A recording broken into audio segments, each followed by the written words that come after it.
What's up, humans? Welcome to a new Psicoactivo. Okay, so Mr. Matthew Pines is again at the forefront of new information. He was recently at a new podcast called Mr. Obnoxious, where he spoke about many topics within both the UFO topic and consciousness and the nature of reality. It's an amazing podcast that you guys need to check out just so you see how he views what's going on right now with reality in general, not just the UFO topic. But I found a specific part of his discourse a little concerning, but it does track with the some of the information that I've heard from people within the government and the intelligence community. Mr. Pines has access to a wealth of information that is privileged, and I think that we could listen to what he has to say. The way he sees it is as an arms race, but it is not just an arms race. It is a space race because there have been multiple people from both the CIA and Space Command who have come out to express their concern over other countries who are already aware of the UFO topic or the UAP topic and are looking at this from a very different perspective. Because here in America, people are still debating on whether UFOs are real or not. And other countries that could be considered adversaries of the US are already looking at this and have been studying it for decades from a very different perspective. We remember Mr. George Knapp, who brought some documents from Russia when he went to Russia to visit, and he brought documents that were classified. He tells the story about how he felt like he was nearly caught with these documents as he was exiting Russia. Some of the documents that he brought with him are very concerning. There's an account of some soldiers being disintegrated by a UFO. But I think that Pines has an interesting perspective here. And he's worried that China is making leaps in the investigation of this topic that currently has them, according to him, at the forefront of UFO research in terms of black projects and black technology. I need you guys to listen to what Mr. Pines has to say. Here it is. From my perspective, like, why is this happening now? Looking at some of the text that has come out of the Senate in particular about their motivations for crafting this legislation is that, and they put this in writing, basically said in order to mitigate the possibility of foreign technology surprise, the U.S. government must expand awareness of historical exotic technology antecedents previously provided by the federal government for research and development purposes. So that was a line that was in language, and that I think spells it out, right? It's like, in order to mitigate the possibility of foreign technology surprise, meaning China might get the jump on us, might all of a sudden come out with something that has, like a breakthrough leap ahead capability. In order to mitigate that possibility, the federal government must broaden awareness of historical exotic technology antecedents. Now, like, that's a mouthful. Yeah. They're basically referring to, historical exotic technology that has been previously acquired by federal government and has been provided by the federal government for research and development purposes. They left out kind of the propositional clause there of like, provided by the federal government for research and development purposes to who, right?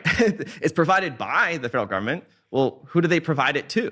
I think the clear implication is they provided these historical exotic technology antecedents to elements of the defense industrial base to try to figure out how they work. And so the natural inference I draw from that is that, okay, Lockheed, Boeing, Raytheon, these guys got this stuff decades ago. They had a tiny number of people working on these programs to try to figure out how this exotic technology functions. And maybe they not have made much progress. And meanwhile, there might be separate channels of intelligence reporting coming out of our very effective capabilities to track the state of Chinese military R&D. That's a main priority, is understanding like what can China's systems do how capable are their hypersonic missiles? What sorts of stealth do their subs have? What sorts of detection capabilities do they have? We want to know all of that stuff. So we're going to recruit people inside those agencies to tell us what they're doing. We're going to try to track all their scientists. We're going to try to do everything we can to understand what the Chinese military R&D is looking at. And so you can imagine a scenario where our intelligence collection apparatus looking at China tracks a bunch of scientists, engineers, different programs being stood up that would be like, well, that's odd. A bunch of people that are working on this rocket program just got moved over to this part. And there seems to be a lot of money, a lot of resources being sucked into this new thing. What are they doing over there? That seems to be important. And if a different part of the intelligence community now was like, there seems to be something quite exotic, something new that the Chinese are really crashing their effort on, that reporting would sort of float up to, say, the Senate, right? And they would get reporting on maybe China's actually looking at these programs in a different way than we have. And so now we need to basically change the security architecture for these historical legacy programs. That in order to mitigate the possibility of, say, China getting the jump on us, we need to bring in new people. We need to bring in more people. And the only way we can do that is if we kind of broaden awareness of these programs, which means we have to prepare, maybe a larger set of people for the existence of these materials. And then we have to then assume that we might have to answer this larger question to civil society on, well, what exactly has been going on these last 80 years, right? And so this is kind of, these are all interlinked things, right? In order to mitigate this geopolitical risk, this technological surprise risk, we have to have a serious national plan for disclosure, for being increasingly transparent and having a more open, serious conversation about UAPs. Like these are entangled strategic requirements. Yes. Yeah, so concerning, right? It's interesting to see how his mind works and how he sees it as potentially a threat, because he suggests that China is advancing much more rapidly in reverse engineering efforts. This is, of course, assuming that the US hasn't advanced at all, which I find kind of like a fallacy, if you ask me, because there's just too many accounts of people who have been involved in some of these programs or found out about them accidentally, and something happened to them. Either they disappeared or they died under mysterious circumstances. There are a lot of accounts of that. So take this with a grain of salt. I don't know if Pines is aware of all these accounts, but the fact that someone tells me, no, that's impossible. We can't have that technology. We haven't reverse engineered anything. That makes me think and pause and just go are you sure? Because that seems like kind of an absolutist speech, just flat out saying it's impossible, we have that technology. What if you're not read into it? Have you thought about that? That's what I wonder. And I think you should wonder it too, because this immediately took me to a place and an interview Danny Jones did with a CIA former operative. He used to work for Stargate for a while. His name is David Morehouse.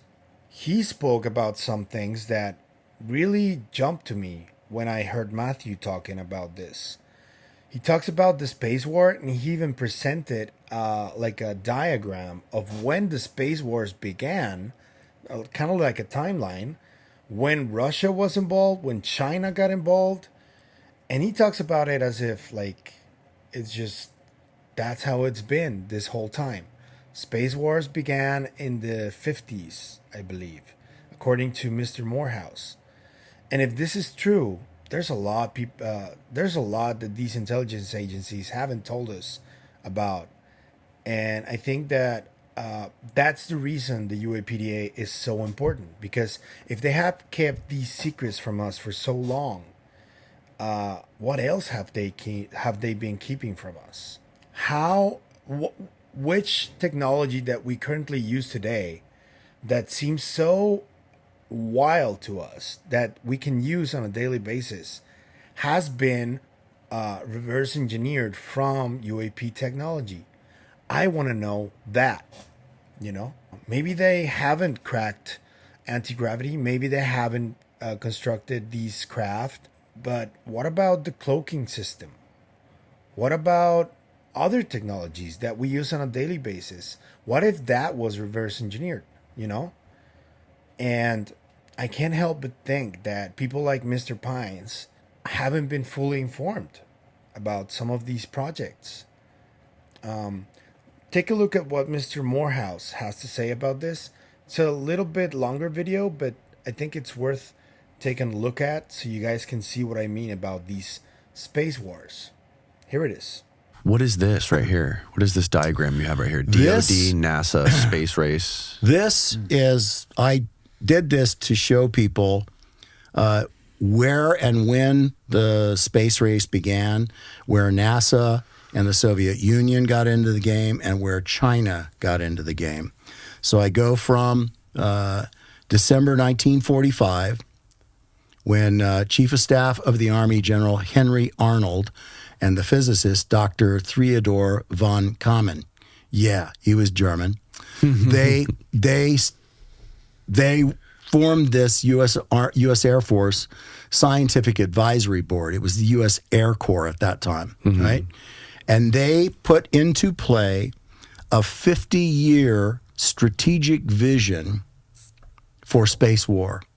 And they did it December 1945. They established when it became the Air Force and actual Air Force in 54. That's when they put the Space Division, the Western Development Division. 58, the U.S. Air Force Aeronautics Development Program was submitted to the Defense Department. That's where they ask for the money to develop space weapons, space vehicles, space stations, and a bunch of other stuff.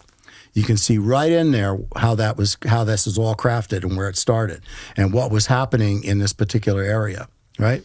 Wow. So in 59, 68, this research branch gets $9 billion in funds that was supposed to go, it was being shown as it was going to NASA to support the space race, but the 7 billion of the 9 billion went to the space war effort. 7 billion of the 9 billion went there. Wow. So, yeah. And in 61, when President John F. Kennedy asks for that 9 billion, the title of his remarks to Congress was Urgent National Needs. Now, you think he's standing up and talking to him about NASA and titling it Urgent National Needs? He was talking in code to them about the space war effort that was ongoing. And, oh, yeah, by the way, NASA, we started that in 58. President Eisenhower started it, but he really kicked it in the ass, in 61. Kennedy did, right? But then you look down on the USSR line, and they started in 57. And when they started in 57, that was when they put Sputnik up in orbit in 57 for October. And everybody in America was stunned that this had happened. But our Air Force knew it was happening. They had intelligence that let them know that was going to happen. And as soon as that went up, part of the budget was dedicated to sat killers. So the development of sat killer weapons, satellites that kill satellites, ground-based or aircraft launch sat killer missiles that could be flown up to the edge of the atmosphere and launched by a Navy or an Air Force warplane. And that sat killer would then exit the atmosphere, seek out its target, and bring it down. Are you familiar with the recent story? I think it was a couple of years ago, less than 10 years ago, where Kim Jong-un launched a satellite into space, and we had reconnaissance, or we had some sort of intelligence on it. And our military thought that he had nukes on board of the satellite. And he was saying, no, there's no weapons on the satellite. This purpose of this satellite is to relay patriotic music to our citizens. Sure, yeah. And he denied that. But I think that the problem with this satellite is it orbits the Earth like every 90 minutes or something like that, and it flies directly over the U.S. like multiple times a day. And they think that some of these satellites that are hovering around have nukes on board. I'm sure they do. I mean, especially, I don't know how if Korea has the technology to miniaturize, and do that, but they're certainly not without the intellect to do it. They may lack the budget to do it, but China may be funding them. Mm-hmm. I don't think the Russians are, but I think China would be funding them. Mm-hmm. And if you get enough of the budget, they're not stupid. They know how to do shit. They just need money to do it with. And I'm sure that those would be there. Now, I know that if we thought it was a threat, we would have already taken it down. We took down a Soviet satellite in 1968. Did it have weapons on it? No, it just was a Soviet satellite that was in the wrong place where we didn't want it to be. Mm-hmm. And we had a U.S. Navy pilot that flew the first sat killer missile up from under the bottom of his warplane and took it to the place where they told him to release it right at the edge of space, and he did. And they killed that satellite. And then they turned around and said, well, it wasn't a Soviet satellite. It was actually just an old defunct satellite that belonged to us. It was not. It was a Soviet satellite that was just like this satellite you just mentioned. It was going in the wrong place, and diplomatically we could not get them to move it. And this is why the space war has always been so critical, because whoever gets the most there, the most technology there, and the most capability to defend their position from space, right, and react to enemy threats, whatever those might be, that's the one that's going to have the safest position. It's considered. We don't want them to put weapons in a geosynchronous orbit over our planet, and over our country, and we won't let them do that. Well, that's the problem with deterrence, right? If we're doing it and we're spending all this money creating all these crazy vehicles that look like spaceships and have nukes in space, they have to do the same thing, right? That's the whole idea behind deterrence. And then if we keep doing it, they're going to keep doing it. And before you know it, the whole globe is going to have nukes pointing at every single city at all times. Unfortunately, that is accurate, but also there is no way to diffuse that. That's concerning, right? So Mr. Morehouse also goes in detail about how the Phoenix Lights was actually black tech from the government. This is an old interview, and I had already seen this, but I think it's concerning that Mr. Morehouse is talking about it so nonchalantly, casually even. Like, yeah, that's black tech. And he goes on to show a lot of different aircraft, pictures even. You guys got to check it out. It's from months ago, earlier this year. What I don't like about what Mr. Morehouse said is that the people don't have a right to know about this stuff. Why on earth would you say that? Every single part of the government is funded by people's taxes. Why would you say we don't have a right to know? I mean, Americans don't have a right to know. I'm Mexican. Why would you say that? What makes you so confident that Americans don't have a right to know about this stuff if you are being paid by the American people? That really doesn't sit well with me. And it shouldn't sit well with any of you either. Because Mr. Pines here talks about this secret reverse engineering race between China, America, and Russia. But he's also telling you that the governments don't really tell the people what they're doing with the money they're being given by them.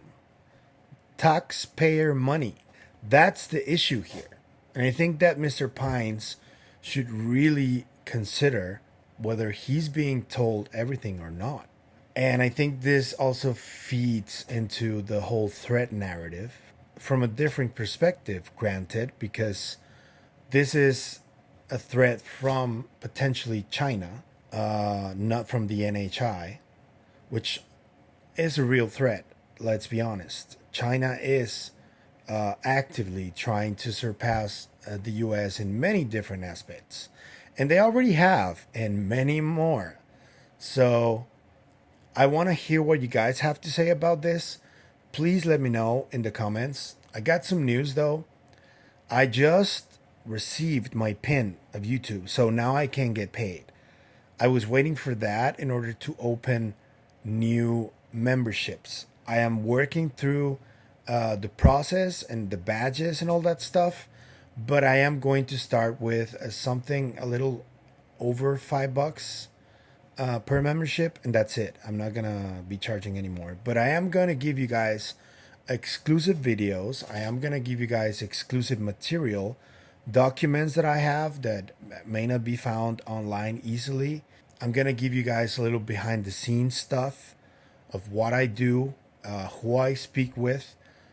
This is gonna stay in the members channel. It's not gonna go to the public because I wanna. The members need to have like an exclusive site to what I do, and I want to take you guys down the road of this journey that I started a little less than 10 months ago. Yeah, I am going to announce it on a post, but I wanted to let you guys know that memberships are gonna be open to everyone. If I get 100 of you to accept membership and pay for it, I get more bonuses. So every little help will be very appreciated. And if you like the content you see, please like, share, comment, subscribe. But most of all, comment and share in other platforms. YouTube loves that. So this is helping the channel grow. And I've been told by people who are like more aware of how YouTube works, because I've been doing this for just a little time, that the channel is having some unusual engagement from you guys. So thank you. They told me that the channel is a rare, it has rare engagement. It doesn't usually have this kind of engagement at 5K subscribers. So thank you very much for everything. And I can only pledge to keep doing the work that I'm doing and always try to bring you a different perspective of all of these topics, which is what I think I'm doing, and which is one of the reasons I think that the community is growing at this pace. So from the bottom of my heart, thank you very much. And I guess that's it. Let me know what you think about this new information from Matthew Pines and the connection that I made with Mr. David Morehouse talking about these space wars. What do you guys think? Let me know in the comments. And until the next video, I think it's gonna be tomorrow. Bye-bye.